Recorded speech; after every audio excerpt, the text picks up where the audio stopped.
السلام علیکم ورحمۃ اللہ وبرکاتہ، نحمدہ ونصلی علی رسولہ الکریم، اما بعد فاعوذ باللہ من الشیطان الرجیم، بسم اللہ الرحمن الرحیم، رب اشرح لی صدری ویسر لی امری واحلل عقدۃ من لسانی یفقہوا قولی، وانزلنا علیکم المن والسلوی، اور ہم نے تم پر من و سلوہ اتارا۔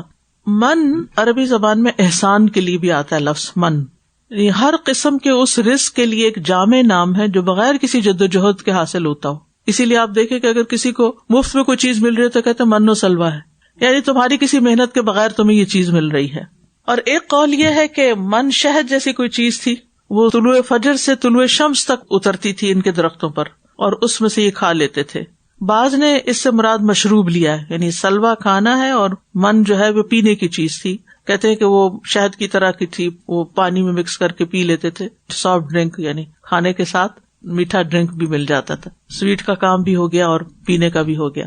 وہب بن منبہ کہتے ہیں کہ یہ باریک میدے کی روٹیاں تھیں، جیسے مکئی ہوتی ہے یا چھنا ہوا آٹا ہوتا ہے، اللہ عالم۔ ایک حدیث میں ہے کہ کھمبی یعنی مشروم جو ہے یہ من کی قسم میں سے ہے جو موسیٰ علیہ السلام پر نازل ہوئی۔ تو بہرحال جو بھی ان پر نازل ہوا اس میں ان کی اپنی کوئی محنت نہیں تھی، کوئی ان کو اس پر پیسہ نہیں لگانا پڑ رہا تھا، کسی قسم کی کوئی مشقت نہیں تھی۔ اور یہ بھی کہتے ہیں کہ وہ من جو تھا اگر اس کو پانی میں ملاتے تو وہ میٹھا ہو جاتا، کسی کھانے کی چیز کے ساتھ ملاتے تو وہ ایک نیا کھانا بن جاتا تھا۔ لیکن اس آیت میں کوئی ایک اکیلی چیز مراد نہیں ہے من سے، مطلب یہ کہ بنی اسرائیل کو وہ کھانا بلا مشقت بر وقت مل جاتا تھا۔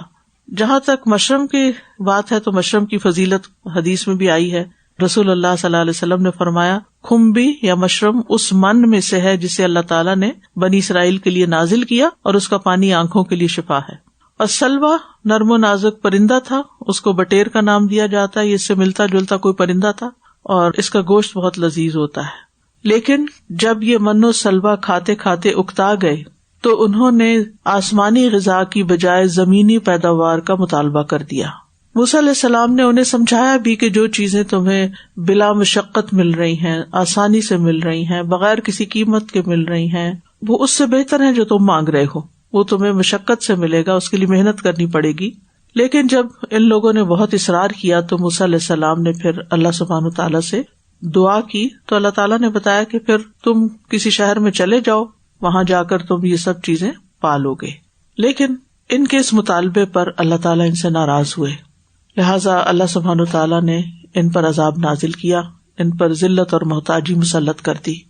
ہم ایک کھانے پر ہرگز صبر نہیں کر سکتے، ہم سے یہ صبر نہیں ہوتا کہ روز من و سلوہ کھائیں۔ من و سلوہ اپنے ذائقے کے اعتبار سے، غذائیت کے اعتبار سے، فائدے کے اعتبار سے، آسانی سے، حصول کے اعتبار سے، ہر اعتبار سے بہترین چیز تھی۔ لیکن بنی اسرائیل اس پر بھی خوش نہیں تھے اور کہنے لگے کہ ہمیں ہر روز من و سلوہ نہیں چاہیے، ہمیں طرح طرح کے کھانے چاہیے۔ طعام واحد، ایک کھانا نہیں چاہیے۔ اگرچہ وہ من اور سلوہ تھا لیکن اس کو ایک کھانا کیوں کہا گیا جبکہ وہ دو تھے؟ تو اہل تفسیر کہتے ہیں کہ اس کی ایک وجہ یہ ہے کہ من پینے کی چیز تھی اور سلوہ کھانے کی، تو کھانے سے مراد پھر اگر ایک کھانا ہے تو اس میں سے جو کھانے کی چیز تھی اس کی طرف اشارہ ہے۔ دوسری وجہ یہ کہ یہاں طعام سے مراد کھانا کھانا نہیں بلکہ یہ جنس طعام مراد ہے، جیسے ہم کہتے ہیں ایک وقت کا کھانا، آج دوپہر کے کھانے میں کیا ہے، تو ہم کھانا کہتے ہیں لیکن اس کے اندر صرف ایک چیز نہیں ہوتی یا صرف کھانے کی نہیں ہوتی، امپلائڈ معنی ہوتا ہے کہ اس کھانے کے ساتھ پانی بھی ہوگا، کچھ اور بھی ہوگا، تو ان ساری چیزوں کو آن دا ہول کھانا کہا جاتا ہے۔ حسن بصری کہتے ہیں وہ سبزی، پیاز اور دالیں کھانے کے عادی تھے، یعنی ویجیٹیرین تھے، پھر وہ اپنی اسی عادت کی طرف مائل ہوئے اور ان کی طبیعتیں اسی کھانے کا شوق کرنے لگیں۔ کیا تھے وہ کھانے؟ من بقلھا وقثائھا وفومھا وعدسھا وبصلھا۔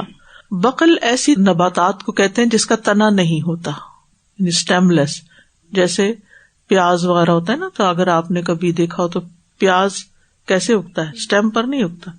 اسی طرح اور بھی کچھ سبزیاں ہوتی ہیں جو ویسے ہی نکل آتی ہیں، وہ تنے کے اوپر باہر پھولوں یا پھلوں کی طرح نہیں لگتی۔ آلو ہیں، سویٹ پوٹیٹوز وغیرہ۔ قثائھا، قصا ککڑی اور کھیرے کو کہتے ہیں، اور یہ بھی کہا جاتا ہے کہ اس سے مراد چھوٹے چھوٹے وہ تربوز ٹائپ ہوتے ہیں۔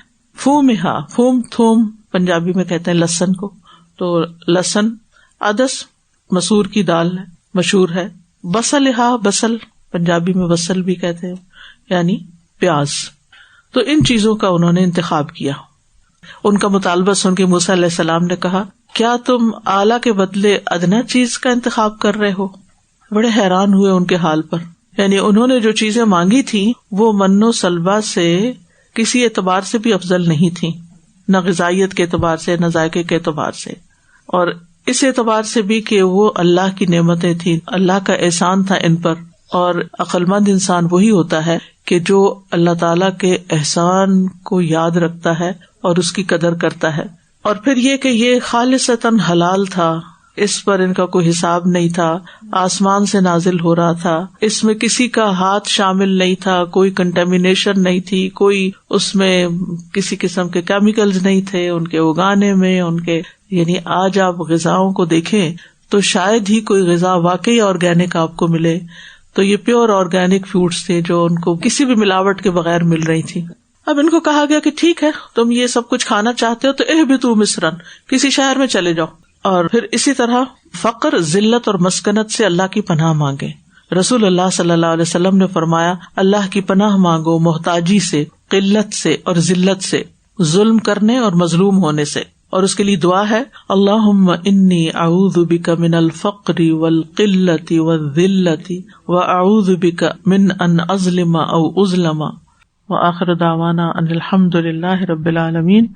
سبحانک اللہم وبحمدک اشہد ان لا الہ الا انت استغفرک واتوب الیک. السلام علیکم ورحمۃ اللہ وبرکاتہ.